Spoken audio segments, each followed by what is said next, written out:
celebration. And here with me right now, the greatest right fielder in the game of baseball, Roberto Clemente. Bobby, congratulations on a great World Series. Thank you, Bob.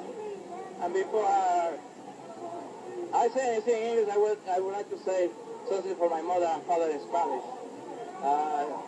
En el día más grande de mi vida, para los nenes, la bendición mía y que mi padre me eche mi bendición en Puerto Rico.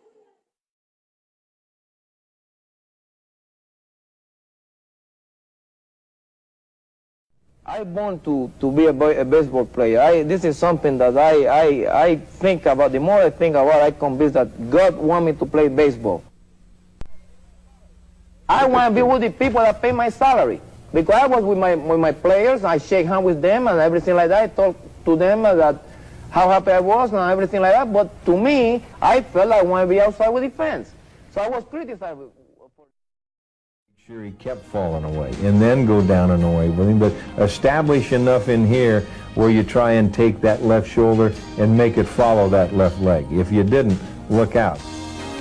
Clemente needed one more dimension to his game to become a true superstar. Power. He found it in 1965 under the Pirates' new manager, Harry Walker. Harry convinced Roberto that it was fine to be a great player, but that wasn't good enough, that he should strive to be what he could be, and that was the greatest player in the game. And Roberto would hit line drives in the right field, and Harry would say, that's not good enough. Hit home runs the opposite way.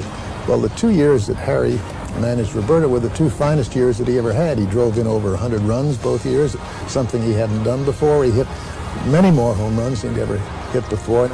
It was during that stage of Roberto's career that he blossomed into the great player, because he finally realized and believed that he could be the best. In 1966,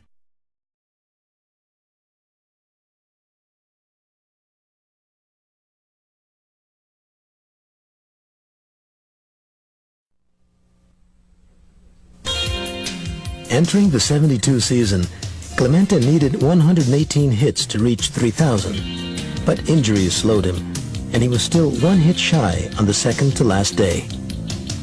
Everybody's set, and they want Bobby to get that big number 3,000. I think Manager Bill Burton would like to see it come right about now, too, so he can get him out of the lineup and let him rest. Matlack on the 0-1. Bobby hits a drive into the gap in the left center field. There she is. It was just as it should be, just a classic picture.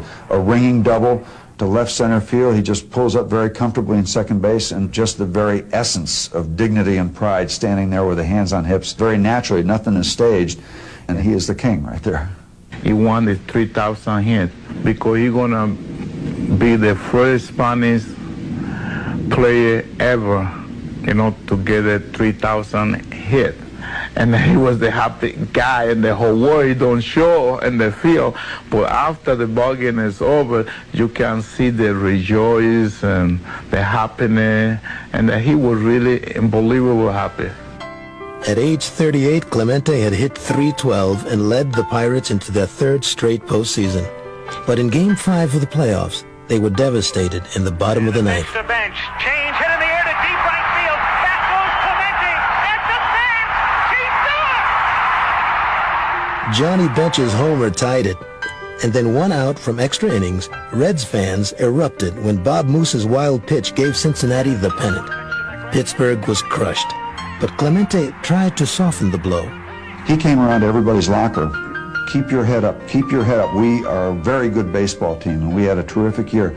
And, you know that, but you're sitting there, and here's a guy, we all know that, and we feel that, but here's a guy who has the wherewithal, the inspiration, however you want to say it, to take time to go around to everybody's locker and say that. It's not going to change your life, but, here we are 21 years later, and then you remember stuff like that.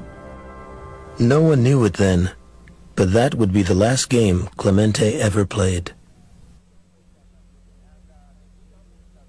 And this is something that to me, this is my biggest worry, is to live, to my kids to be a person, everybody, when they look at them, respect them, and they vice versa, they respect the people. How soon can you get your 3,000th hit? I know you're a little way from it, but you're going to take a good beat on it, I think, next year, won't you?